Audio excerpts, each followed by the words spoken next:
Sounds like Star Wars is like the Torah, and that Yeah. people see the same text and proceed to come to exact opposite conclusions. I started the podcast to say, like, hey guys, there's nothing Jewish about weapons manufacturing.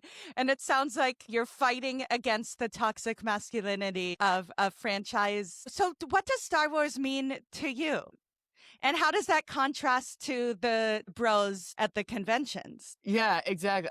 Star Wars means, for me, it honestly means like a great amount. Like, I think I can say this for a lot of IPs, but I think especially considering where we are, I think I can't trace this back to where who actually said originally, but I think this is a great analogy where Star Wars is where we are and Star Trek is where we should be aspiring to. And so I think with that in mind, it's a great context, especially, like whether it is the original trilogy or something as recent as Andor season 2.